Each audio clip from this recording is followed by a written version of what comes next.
Life as a cop in the city doesn't just harden you, it armors you in cynicism, thicker than a bulletproof vest. That was me, Lena, a 35-year-old lieutenant turned private eye, carrying around a baggage of distrust larger than the cases I solved. My beat? Cheating spouses and human deceit. Not exactly the backdrop for a love story, huh? Then came Michael, Mr. Contemporary Art, into my life like a fresh brushstroke on a worn-out canvas.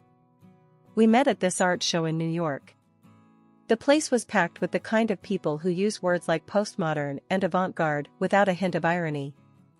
I was out of my element, feeling more like a fish on a bicycle than a fish in water. Interesting piece, isn't it? That was Michael, breaking the ice as he stood next to me, gazing at what looked like a pile of trash artfully arranged on a pedestal. I glanced at him, then back at the art. If by interesting you mean I've seen better-looking garbage in an alley, then yeah, fascinating. He laughed, a rich, hearty sound that made more than a few heads turn. I'm Michael, he said, extending his hand. Lena. And before you ask, no, I don't get modern art. I'm just here to support a friend. That's refreshing. Most people here pretend to see things that aren't there. Ah, so you're an art truther? Our banter flowed effortlessly, and before I knew it, we were grabbing coffee, talking about everything and nothing. Michael was 40, looked like he stepped out of a GQ magazine, and had the manners of a bygone era.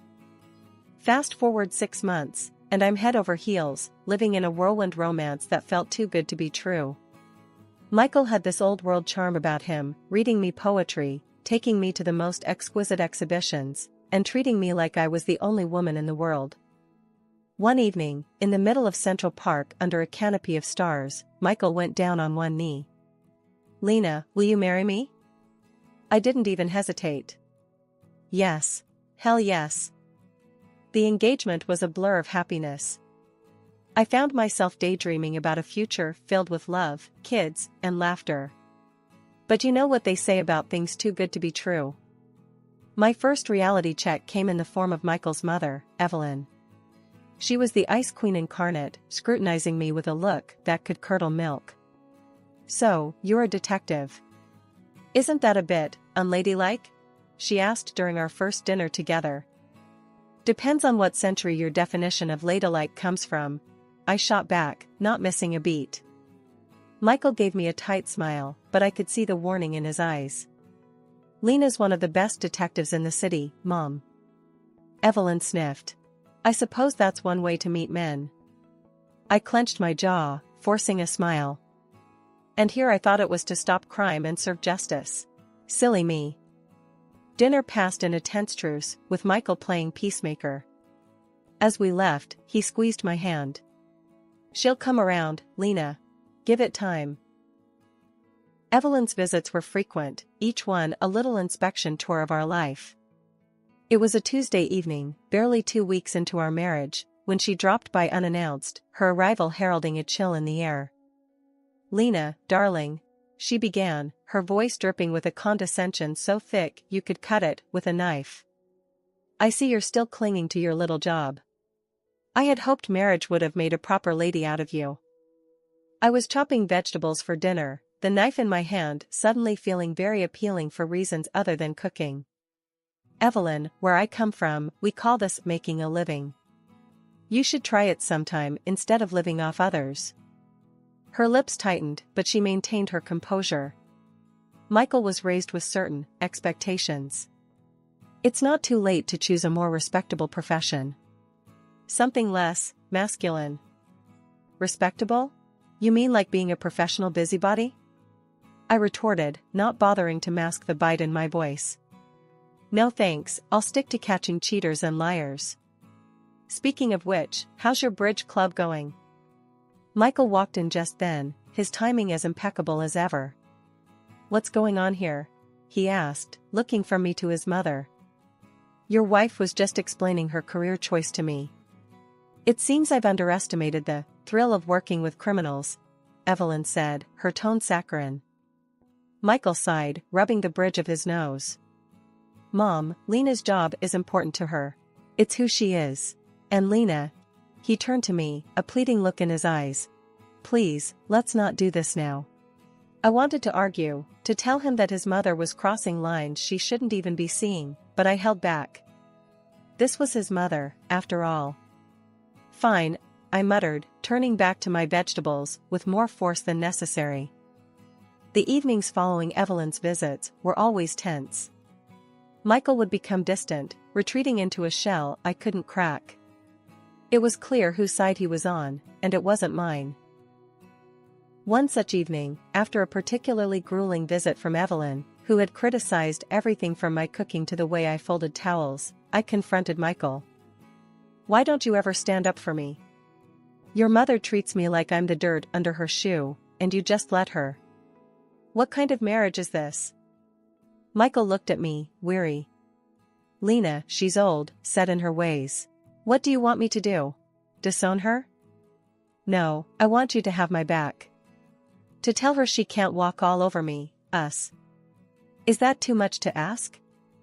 He sighed, running a hand through his hair. I'll talk to her, okay? Just give it some time. She'll come around. But she didn't. And neither did he. The divide grew, Evelyn's disdain and Michael's inaction wedging a gap between us that felt insurmountable. It was clear this was more than just a rough start. This was a glimpse into what my future held if something didn't change. Living with Michael started to feel like I was in one of those dramatic TV shows where the cracks slowly start showing in the perfect facade. He worked at this fancy art gallery, which sounded posh until you realized his paycheck was as unpredictable as the weather in spring. Meanwhile, I was doing pretty well for myself, pulling in enough to keep us comfortable, living in a spacious apartment in a nice part of the city. I remember one evening, the conversation at dinner turned towards the future. I was talking about maybe, eventually, wanting to buy a house, have a bit of space for when we decided to start a family. Michael, fork halfway to his mouth, paused and gave me this look. Lena, I'm not sure where you're getting these ideas from. We don't need a house. And me getting another job? That's not on the table. I put my fork down, trying to keep my voice level. It's not about needing, Michael. It's about planning for the future. And it wouldn't hurt to have a more stable income, you know? He laughed, a sound that used to warm my heart but now just grated on my nerves. You and your obsession with money. It's always about the bottom line with you, isn't it? Money isn't everything, Lena. I could feel the anger bubbling up inside me. Easy for you to say when you're not the one worrying about paying the bills every month. I'm not obsessed with money. I just don't want to end up struggling. Michael shrugged, going back to his food like we were discussing the weather. I'm happy with our life as it is. You're the one who's never satisfied. I stood up, my appetite gone. Maybe I wouldn't be so focused on money if you contributed more than just criticism about how I manage ours. He didn't look up. I contribute in other ways. Not everything is about money, Lena. That night, I lay in bed, staring at the ceiling, thoughts racing. It wasn't just about the house or the kids or even the money. It was about respect, partnership, and support, none of which seemed to matter to Michael as long as the status quo kept his life easy. His accusations of my so-called obsession with money were a convenient deflection from his unwillingness to confront the reality of our situation. On what started as a mundane Sunday, the living room transformed into the stage for an unexpected drama when Evelyn, my not-so-beloved mother-in-law, decided it was the perfect day for a visit. With her arrival came an air of tension, thick enough to slice through. She was glued to her phone, her voice fluctuating between panic and confusion, as she navigated through a conversation that set off every red flag in my book. And you're saying my social security number has been suspended? How much do I need to pay to fix this? Evelyn's voice cracked as she fumbled through her purse, pulling out her checkbook and a slew of documents, her hands shaking with a mix of age and fear. I was in the kitchen, coffee in hand, when my ears picked up the mention of Social Security and payment. Years on the force had honed my instincts, and every fiber of my being screamed, scam. I rushed into the living room, my approach silent but swift.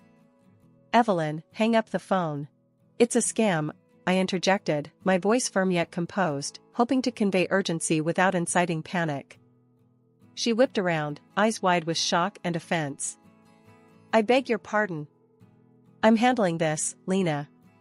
There's no need for your intrusion. But before she could continue her protest, I reached out, my hand clamping down on the phone, and ended the call with a decisive click. The room fell into a stunned silence, the air thick with tension. Evelyn recoiled as if I had slapped her, her face contorting into an expression of fury and disbelief. How dare you? That was incredibly rude and uncalled for. Who do you think you are, treating me like some naive child? Michael, drawn into the living room by the commotion, stood at the threshold, his expression a mix of concern and frustration. Lena, what's going on? Why are you upsetting my mother? I turned to him, my frustration mounting. That call was from scammers, Michael. They were trying to con Evelyn out of her money by claiming her social security number was suspended. This is a common tactic. I've seen it 100 times. Michael rubbed the back of his neck, a gesture I knew meant he was in a tight spot. Okay, but couldn't you have been a bit more diplomatic about it? Evelyn, gathering her things with trembling hands, shot me a look that could curdle milk. I don't need to be saved, especially not by someone who treats me with such disrespect. I'm leaving. We'll see what the bank says about this so-called scam. She stormed out, leaving a cold silence in her wake.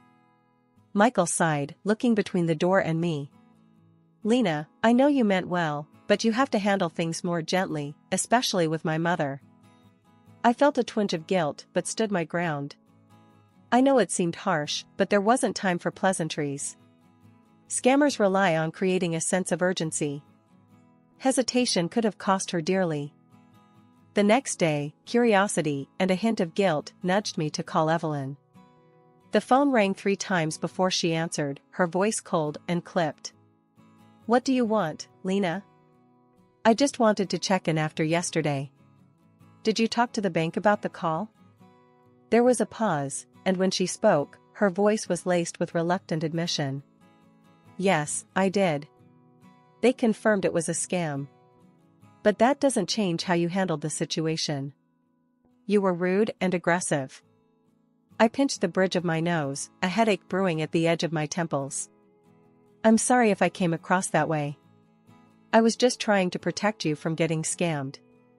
These people are professional liars, and they're very good at what they do. Her response was a scoff, tinged with a begrudging sort of gratitude.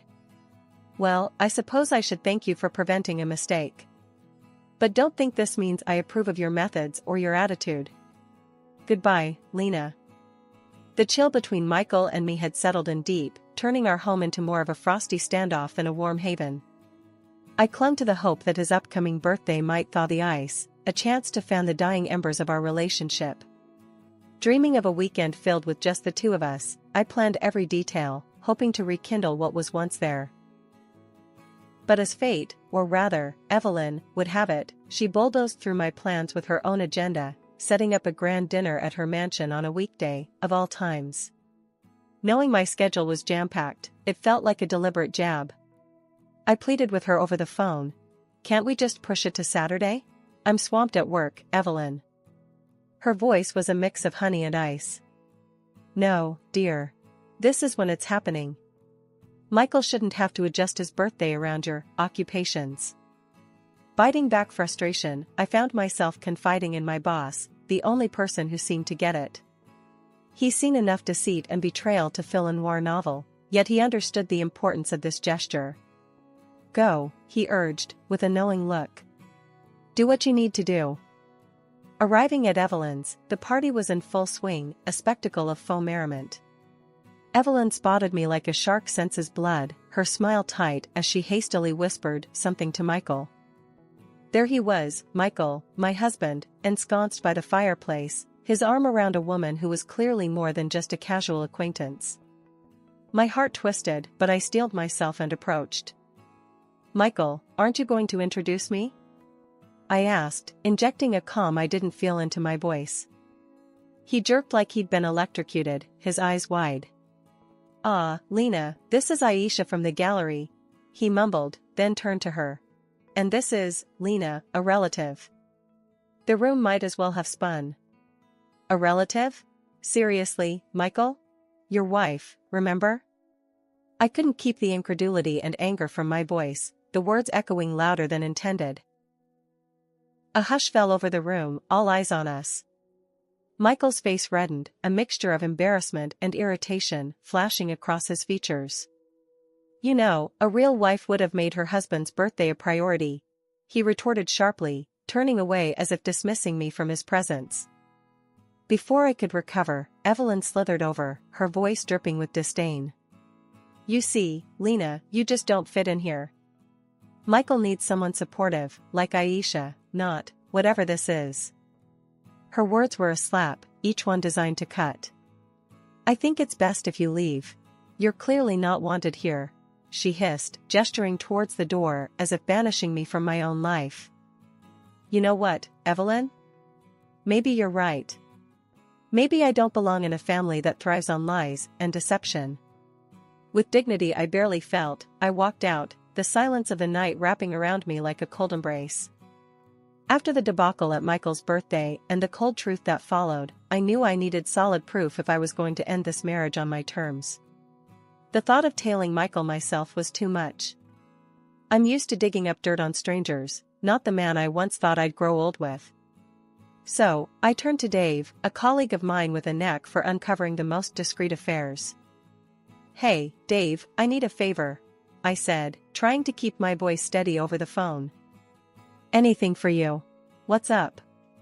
His reply was immediate, the loyalty in his voice a small comfort in my storm of betrayal. "It's Michael. I know he's seeing someone. I need evidence," I confessed, feeling a mix of relief and dread admitting it out loud. "Say no more. I'll handle it discreetly. You'll have what you need in no time," Dave assured me, his confidence soothing some of my anxiety. True to his word, Dave delivered. Photos, audio clips, the works. It was damning. The woman, Aisha, was indeed more than just a colleague. Worse, she was here illegally, looking for a quick marriage to secure her status. She was also a fraud. Part of me wanted to confront Michael, to throw the evidence in his face and watch him squirm. But then I remembered the condescending remarks, his dismissive attitude, and that smug look he always had. No, he didn't deserve my concern or my help. Filing for divorce felt like ripping off a band-aid on a wound that had been festering for too long. I demanded financial compensation for his betrayal. It was the least he could do after everything. The fallout was explosive. Evelyn, ever the dragon lady, took his side, painting me as the villain. But I stood my ground, fueled by the evidence and the injustice of their accusations. The ink on the divorce papers wasn't just dry, it was a testament to a new chapter one was desperate to write for myself. Opening my own detective agency wasn't just a dream come true, it was a rebirth, a new dawn from the ashes of my past life with Michael. The agency quickly gained a reputation for discretion and effectiveness, a reflection of the lessons learned from my personal saga. One day, as the sun poured into my new office, illuminating the framed license on the wall, Jessie, my right-hand woman and friend, popped her head in. "Boss lady, you've got a minute? We've got a potential big case. A woman suspecting her husband of having an affair. Wants the full works, surveillance, photos, the lot." I couldn't help but smile at the irony. "Sounds like our bread and butter. Do we have details?" Jessie nodded, laying the file on my desk. "Yeah, but there's a catch. She's got a tight budget. Really tight." I thought about it for a moment. This was my chance to pay it forward, to help someone who was possibly in the same boat I'd been in not so long ago. Tell her we'll work with her budget. And Jess, let's make sure we're thorough. I know too well what it's like being on the other side of this conversation. Jessie's grin was wide. "Knew you'd say that. You're a good person, you know that?" "Try telling that to my ex," I quipped, but the jest didn't reach my eyes.